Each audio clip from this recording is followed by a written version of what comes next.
Hoy cumplo exactamente 17 años de ese día en que estuve en prisión. Y no me malinterpretes, no estuve allí porque cometí un delito.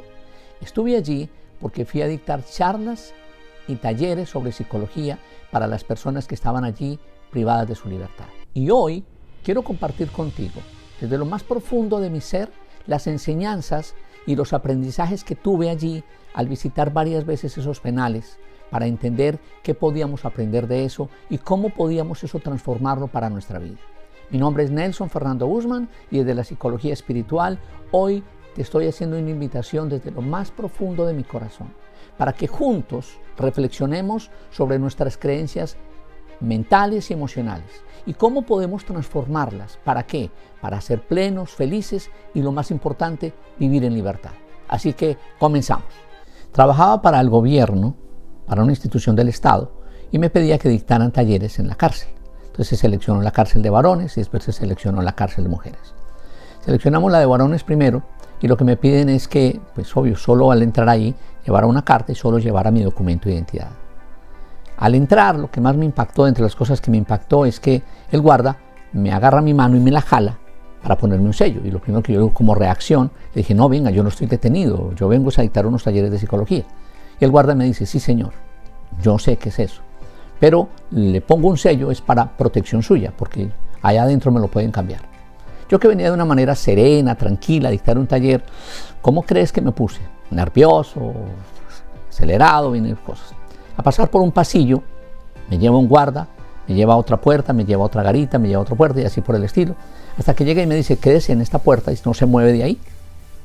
Y empieza a llamar a la gente, mire que viene un psicólogo a dictar un taller. Entonces la gente va entrando, las personas van entrando. Y no puedo decir las palabras que ellos decían, pero resumido, sencillo, un desocupado que no tiene nada que hacer, que viene aquí a perder el tiempo con nosotros, que nos viene a hacer perder el tiempo y cosas por el estilo. Y así entraron 50, 60 personas a ese salón. Cuando llega el guardia y dice, ¿usted cómo es que se llama? Y yo digo, mi nombre, Nelson Fernando Guzmán, y vengo a dictar un taller. Y todo el mundo con la cabeza agachada, enojados y molestos. ¿Qué crees que empecé a entender lo que había ahí? Y yo le dije, tienen toda la razón, yo escuché lo que ustedes dijeron, tienen toda la razón, yo no vengo ni a respetarlos, ni a meterme en su vida, sino que antes todo lo contrario, quiero que me ayuden a decirle a la gente afuera qué es lo que se pierden, qué es lo que afuera nos perdimos, porque afuera, teniendo libertad, nos perdemos muchas cosas. Quiero que ustedes hoy me enseñen para poder ir a decir a los que supuestamente estamos en libertad qué es lo que nos perdemos. Y ellos me decían, entonces levantó la mano y dijo, cuando hacemos una llamada, que la llamada del teléfono se satura y no podemos entrar la llamada, solo agarrar un teléfono, eso para nosotros es valioso. Segundo, tomar el sol. Tercero, poder comer. Cuarto, poder al menos dormir o descansar por los pensamientos que se vienen ahí. Y así empecé a dictar unos talleres y me los fui ganando y me los fui ganando y me los fui ganando y así fue varias veces dictando estos talleres con ellos. Pero empecé después a avanzar un poquito de lo que había pasado, de las situaciones por las cuales ellos estaban ahí condenados a 30, 40 años. Y hay unas características fundamentales que yo quiero hoy que tú me ayudes a entender. Características fundamentales en ese proceso. Porque la mayoría de esas características tienen que ver con el comportamiento mental, emocional y quizás espiritual que nosotros tenemos. ¿Te gustaría saber sobre eso? Cuéntame, escríbeme aquí si te interesaría saber sobre esas características psicológicas que nosotros tenemos y que nos olvidamos o las aplicamos muy bien para olvidarnos de la vida. Entonces empezamos a analizar los aspectos por los cuales ellos estaban ahí. Y encontré características fundamentales. Primero, el papel de víctima. El segundo, como papel de víctima, entonces generamos culpa y le echamos culpa a los demás. Culpa por lo que pasó, por lo que no lo quisieron, por lo que los abandonaron, por las justificaciones que empezaron a tener en la vida y por la queja. Lo que ellos no sabían era que yo había pasado por situaciones de que ellos estaban comentando, que habían sido niños homeless, que habían sido abandonados, que habían sido niños no queridos, que habían pasado por maltrato, que habían pasado por intentos de suicidio, intentos de violación. Ellos no sabían eso, de que yo había pasado por eso. Entonces la pregunta es, ¿qué había pasado con ellos y qué había pasado conmigo? ¿Cuál era el camino que ellos habían escogido y cuál era el camino que yo había escogido? Porque hemos pasado por lo mismo. En mis primeros 3 años, mis primeros 5 años, 6 años, 7 años, yo había pasado por víctima, había tenido mucha culpa porque yo no sabía por qué me habían dejado en un orfanato, todo lo que me había pasado en la vida de ser homeless, las justificaciones propias que yo había podido tener y las quejas de la vida me habían acompañado. Pero quizás había algo que me permitía conectarme.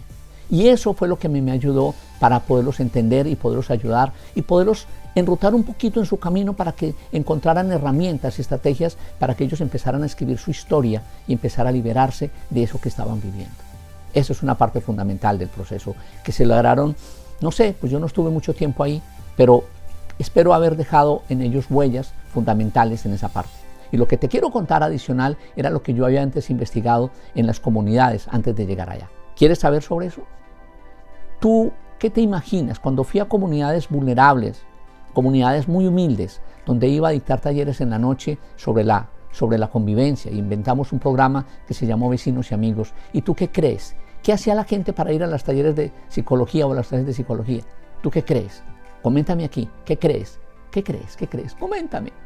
Cuando dictaba esos talleres en comunidades son muy humildes, cuando los invitábamos a una caseta comunal para que fueran a escuchar a un psicólogo, había una líder en el barrio que las llamaba y los convocaba. Y la gente no iba, no les interesaba. ¿Sabe qué tuvimos que hacer? Inventarnos algo para que fueran. Nos pusimos un volante donde decía, los invitamos a un taller de psicología a las 7 de la noche en la caseta comunal. Y empezamos a repartirlo y nadie venía. ¿Qué pasaba?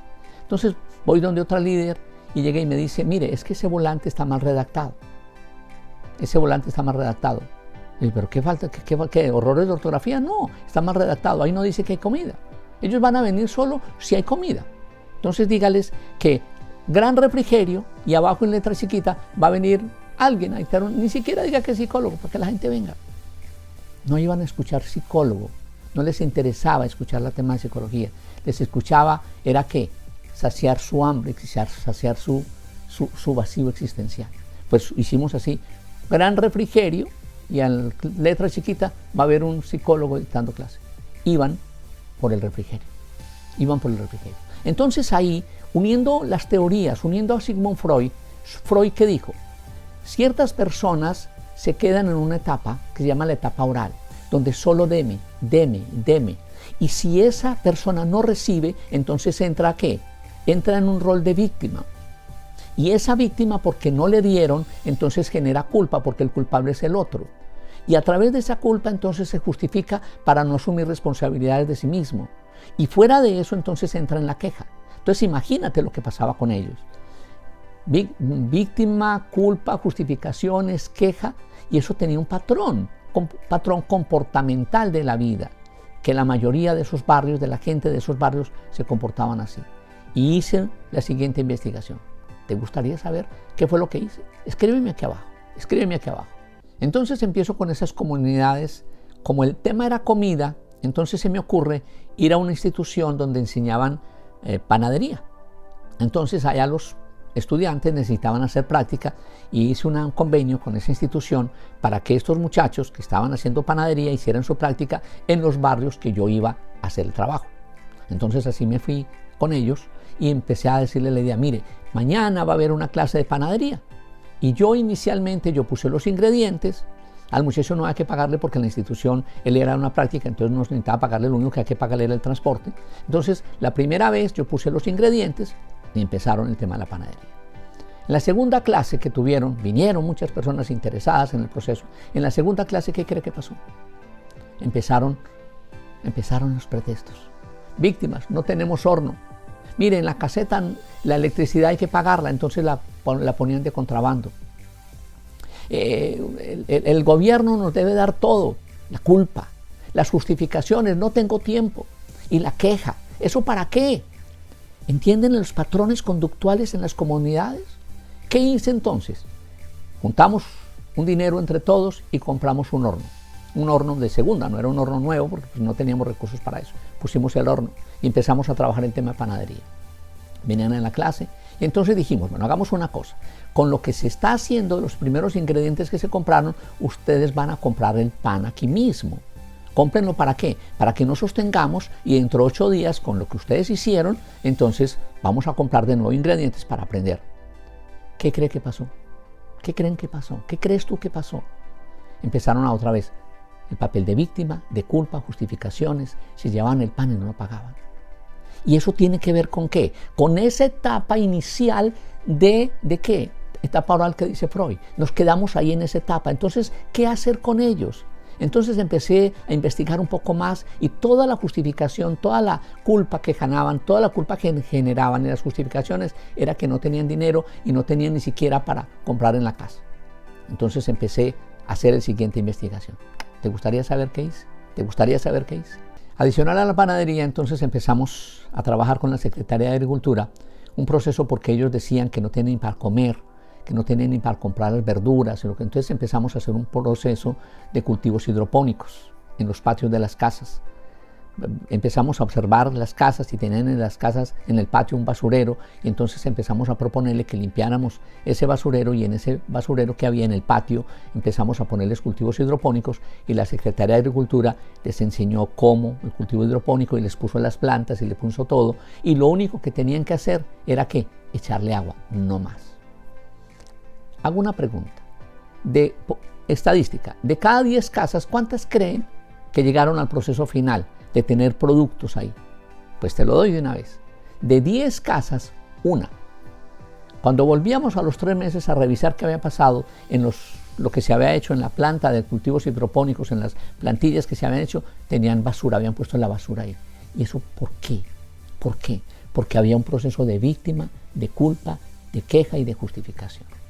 La siguiente investigación que hice, la siguiente parte de la investigación fue pedirle a la Secretaría, a través de la empresa de aseo, que si podíamos revisar la basura, recoger la basura, no solo recogerla, ya, sino que mirar la basura. ¿Y sabe qué encontré? ¿Sabe qué encontré en la basura? La mayor parte de la basura eran botellas de licor y botellas de cerveza. Entonces sí había dinero, y la pregunta es, ¿por qué se comportaban como se comportaban? Porque tenían esos aspectos de su vida, que el tema de víctima, de culpa, de justificación y de queja. Ahí es donde empezó la investigación seria. Empecé a investigar ese proceso y empezar a trabajar eso. ¿Qué tuvimos que empezar a hacer? A empezar a ayudarles a sanar su historia, a sanar esa historia que tenían de abandono. Y entonces se comportaban lo mismo los que estaban presos que los que estaban libres. Era el mismo comportamiento. ¿Qué pasaba con el preso? Que ese proceso de vida se les había llenado. Y entonces viene a mi vida un proceso grande de Fritz Perls, que escribe un libro que se llama Dentro y fuera del bote de la basura. Pongamos que eso es un bote de la basura. Dentro y fuera del tarro de la basura. Dentro y tarro de la basura. Y yo venía en esa investigación de la basura y la pregunta es, ¿qué pasó con nuestro cerebro? Quizás no es un bote externo, sino que nuestra cabecita la llenamos de basura. ¿La llenamos de qué? De artículos de víctimas, artículos de culpa, artículos de justificación y artículos de queja. Y nos quedamos mucha vida ahí en ese proceso. Y Fritz Perls, que lo decía a través de esa metáfora, qué bueno empezar a sacar esa basura que teníamos en la vida. Pues eso es lo que estoy haciendo hoy. Ayúdame a entender que hoy tú me vas a ayudar a despertar a otra persona que está en ese proceso de víctima. ¿Qué aprendí? ¿Qué aprendí visitando la cárcel? ¿Qué aprendí visitando esas comunidades? ¿Qué aprendí? Que todos teníamos un comportamiento muy parecido. ¿De qué? De que la historia que habíamos tenido, la historia de dolor, la historia de miedo, la historia de escasez, la historia de pobreza, la cargábamos y seguíamos siendo víctimas, seguíamos echándole la culpa a los demás y seguíamos justificándonos y seguíamos teniendo quejas. Y ya adultos seguíamos en eso. Entonces yo te quiero hacer una pregunta. ¿Conoces a alguien que haya pasado por eso? ¿Conoces a alguien? Y tú me vas a ayudar a ¿qué? Que si esa persona la violentaron, pues que no se violente más. Que si esa persona nunca la quisieron o no la quisieron, pues que hoy no siga con ese patrón comportamental de que no lo quisieron, que es hora de abrir esa ventana, abrir esa puerta a su vida, es abrir esa puerta a la grandeza. ¿Por qué? Porque tú y yo nos merecemos ser libres. Y esas personas que estaban en la cárcel estaban encerradas en unas rejas. Y la pregunta es, ¿cuántos estamos afuera, pero tenemos una reja psicológica? Que le creímos al miedo, que le creímos a la duda, le creímos a la incertidumbre, le creímos al miedo y estamos en esas rejas que no nos permiten ser plenos y ser felices. Y ahí es donde tú y yo vamos a entrar en serio a entender este proceso de vida para que tú y yo ayudemos a muchos a despertar de ese letargo en que hemos estado viviendo por muchos años. Así que un honor estar contigo. Y si tú me ayudas, ayudar a despertar a otro, despiértalo. Si es hora de decirle perdónate, perdónense. Si es hora de liberarse, es que se libere. Si es hora de nacer de nuevo, como dice el manual, es hora de nacer de nuevo, porque no podemos más vivir en esas rejas físicas o emocionales o mentales de nuestra vida para justificarnos, para echarle la culpa a los demás y quejarnos de qué, quejarnos de qué, de que no somos felices.